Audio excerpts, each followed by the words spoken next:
पिछली वीडियो में हमने यहाँ तक पढ़ लिया था, प्रणय कले छिड़ते देखा है।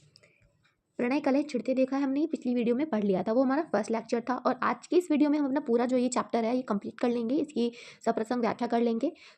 अब इस वीडियो में हम दुर्गम बर्फानी घाटी में सहस्त्र फुट ऊंचाई पर, इसका क्या अर्थ है? इसका अर्थ ये है कि दुर्गम का मतलब दो होता है, एक तो असामान्य और दूसरा कि मतलब वो जगह जहाँ पर हम मतलब जहाँ पर जाना असामान्य हो, मुश्किल सा हो।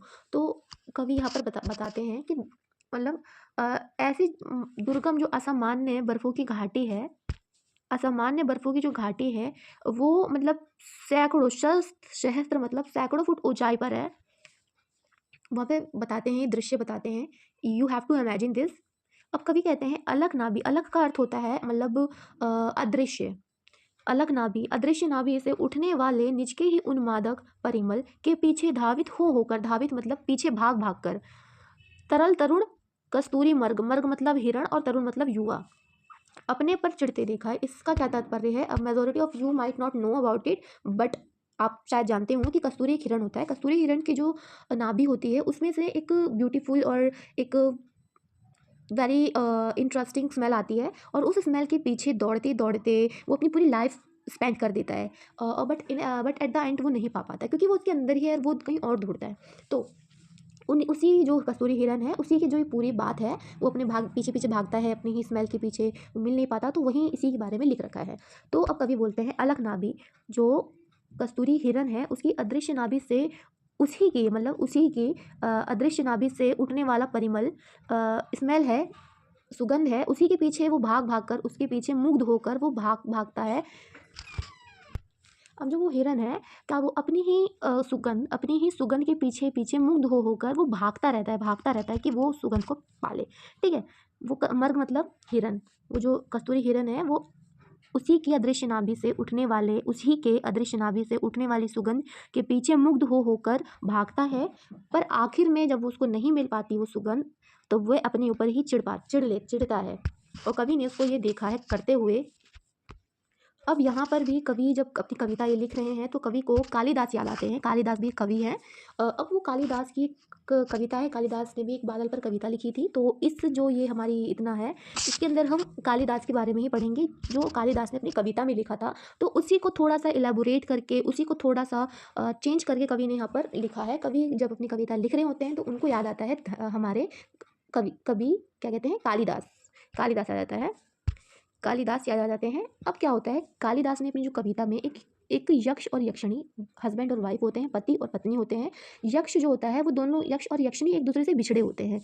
जो यक्ष है यक्षिणी से बिछड़ा हुआ होता है, तो वो अपनी बीवी से, अपनी जो धर्म पत्नी है उससे बात करने के लिए, उसके पास संदेश पहुंचाने के लिए मेघदूत को भेजते हैं, बादल को अपना दूत बनाकर भेजते हैं। और जो हमारी जो यक्षिणी होती हैं, यक्षिणी के जो पिता होते हैं वो धनपति कुबेर होते हैं।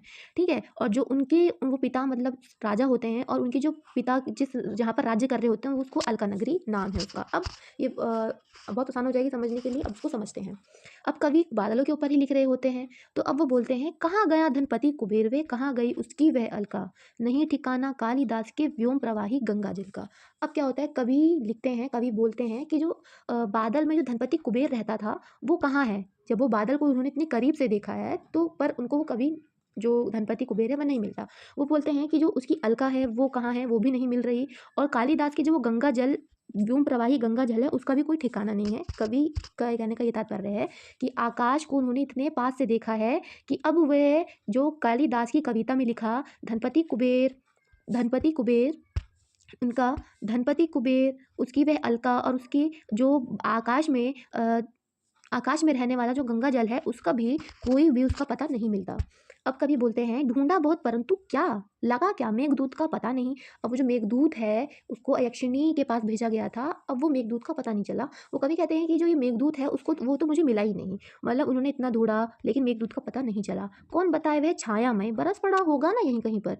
अब कवि मतलब छाया में मतलब, अब बादल है, बादल तो भाई मतलब टेम्परेरी होता है, बनता है फिर चला जाता है, जमीन पे आता है, फिर बनता है फिर चला जाता है, मतलब छाया में मतलब टेम्परेरी था वो तो कवि बोलते हैं कि कौन बताए वो तो जो बादल था, मेघदूत था, वो तो जो मेघदूत था वो तो पूरा छाया में था, टेम्परेरी था, तो यहीं कहीं पर बारिश में बरस गया होगा। कवि कहते हैं, अब कवि कहते हैं जाने दो, वह कवि कल्पित था। कल्पित मतलब इमेजिनरी था, कल्पित था, कालिदास को ये कल्पित बताते हैं।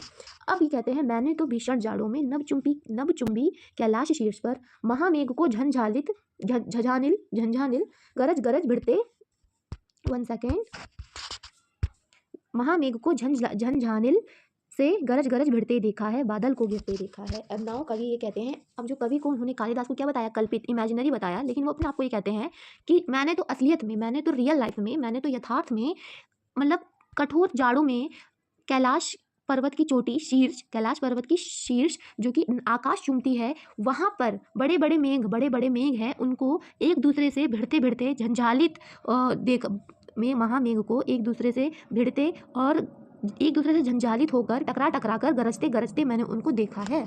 और कवि बोलते हैं मैंने बादल का इतना भयंकर रूप देखा है कि वो एक बड़े बड़े जो बादल हैं वो एक दूसरे से भिड़ते हैं और फिर वो गरजते हैं, और वो कहते हैं बादल को उन्होंने गिरते देखा है। बादलों का इतना भयंकर रूप भी कवि ने देखा है।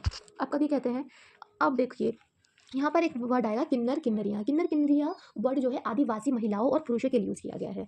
तो यहाँ पर हम बात करते हैं, कवि लिखते हैं शत शत निर्झर, शत शत का मतलब होता है अनेक मुख वाले, निर्झर निर्झिणी कल मुखरित देवदारू कानन में। अब कवि बोलते हैं कि जो शत शत मतलब कि अनेक मुखों वाले जो झरने हैं, उनकी कल कल मतलब उनकी जो आवाज़ है, उनकी आवाज़ पूरे के कानन मतलब जंगल, देवदारू के जंगल में मुखरित हो रही है। दोबारा से बोलती हूँ, शत शत अनेक मुखों वाले निर्झर झरने की आवाज़ पूरे देवदारू के जंगल में मुखरित हो रही है।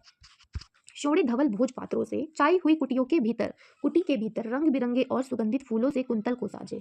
अब यहाँ पर इस लाइन में जो है हमारी उनके जो किन्नर किन्नरियों जो आदिवासी को घरों की बात हुई है, और यहाँ से हमारी बात हुई है किन्नरियों की, आदिवासी महिलाओं की। तो अब यहाँ पर समझते हैं कि लाल शोणित धवल लाल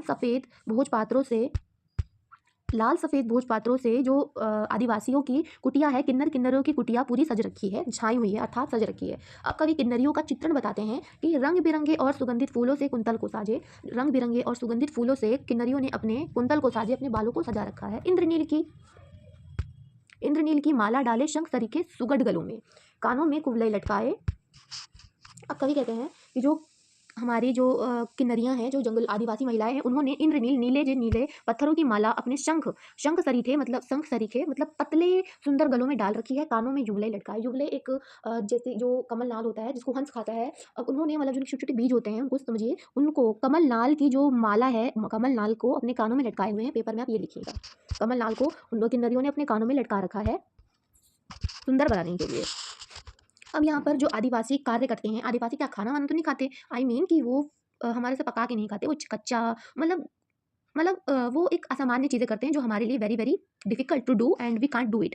तो यहाँ पर हम बात करते हैं कि अब कवि ना जो किन्नर किन्नरियाँ हैं उनके बारे में बताते हैं। शतदल लाल कमल वेड़ी में रजत रचित मणि खचित कमालय, रजत मणि खचित कमालय पान पत द्राक्ष। इसका मतलब ये है कि जो किन्नर किन्नरियाँ हैं, उन लोगों के पास एक रजत रचित मणि खचित कमाले मतलब सोने चांदी मणियों से जड़ी हुई एक प्याला है, कटोरी है, जो कि मतलब पान पात्र द्राक्षासव द्राक्षासव का अर्थ होता है मतलब कि जो अंगूर का जो मदिरा होता है वो पूरा, वो जो मणि से जड़ा हुआ जो प्याला है वो पूरे तरीके से मदिरा, अंगूर के मदिरे से भरा हुआ है, और उनको किन्नर किन्नरियाँ जो आदिवासी महिला और पुरुष हैं उन्होंने अपने अपने सामने रखा हुआ है। ओके, लोहित चंदन की त्रिपदी पर, इसका अर्थ क्या है? लोहित चंदन की त्रिपदी पर नरम निदाग बाल कस्तूरी वृक्षालों पर पलथी मारे, मदिरा रुण आंखें वाले उन उन्मत्त किन्नर किन्नरियों की मृदुल मनोरम उंगलियों को वंशी पर फिरते देखा है, बादल को घिरते देखा है। इसका अर्थ अब हम समझते हैं। जो हमारे कवि हैं वो बोलते हैं कि लोहित मतलब लाल चंदन, चंदन तो लाल होता है, चंदन की जो लकड़ियाँ होती हैं वो लाल होती हैं, तो चंदन की जो लाल चंदन की त्रिपदी मतलब जैसे कि टेबल समझ लीजिए बैठने वाला, तिपादी पर नरम निदाग बाल कस्तूरी जो कस्तूरी हिरन है, छोटे कस्तूरी हिरन की जो नरम और बेदाग छाल है, मृग छाल पर पलथी मारे बैठे हैं, मदिरा रुण आंखें वाले उन उन्मत्त किन्नर किन्नरियों की मृदुल मनोरम उंगलियों को वंशी पर फिरते देखा है। अर्थात कि जो मदिरा रुण, अब उन्होंने वो जो द्राक्षासव है उनको उन्होंने पिया है, मदिरा पिया है, और उनकी जो आंखें मदिरा पीने से मदिरा रुण हो गई है, मतलब नशे वाली जो आंखें हैं, आंखें हो गई हैं, जो मदिरा रुण आंखें हो गई हैं उनकी, और वो उनसे उन्मत्त हो गए हैं, मतलब पूरे मस्त हो गए हैं मदिरा रूढ़ को पीकर। मदिरे को पीकर उनकी जो आँखें हैं मस्त हो गई हैं, उनकी आँखें मदिरा रूढ़ हो गई और जो किन्नर-किन्नरियाँ हैं वो मस्त होकर अपनी कोमल मनोरम उँगलियों से मुरली मुरली पर हाथ फेर रही हैं, अर्थात मुरली बजा रही हैं। वे बोलते हैं बादल को गिरते देखा है, उन्होंने बादल को गिरते देखा है, अर्थात उन्होंने बादल का सुंदर और मनोहर तथा भयानक रूप भी देखा है। मैं एक बार अगेन इसको बता देती हूँ क्योंकि ये थोड़ा-सा डिफ़िकल्ट है हमारे लिए, तो मैं इसको बताती हूँ। जो किन्नर-किन्नरियाँ हैं, उन्होंने उनके पास एक पान पात्र है, मतलब कटोरा है, जो कि रजत रचित मणिमंडल खचित कमाले से जड़ रखा है, मतलब सोने, चांदी, हीरे जवाहरातों से जड़ रखा है। वो पूरे तरीके से मदिरे से भर रखा है और किन्नर-किन्नरियों ने उनको अपने-अपने सामने रख रखा है। लाल चंदन की त्रिपाती पर जिसके ऊपर बाल कस्तूरी हिरण की जो छाल है, वो पड़ रखी है। अब वो जब वो उनको पी रहे हैं किन्नर-किन्नरियाँ, उनकी आँखें मदिरा रूढ़ हो गई हैं, नशे वाली हो गई हैं और उस नशे से मस्त होकर किन्नर-किन्नरियाँ अपनी मनोरम उँगलियों से मुरली पर हाथ फेर रही हैं। तो यहाँ तक थी हमारी पूरी यहाँ पर हमारे प्रश्न उत्तर आ गए हैं, तो ये हमारी व्याख्या कंप्लीट हो गई है। अगर आपको किसी प्रकार का कोई समझ नहीं आया है, कोई प्रॉब्लम है, you can ask me in comment section.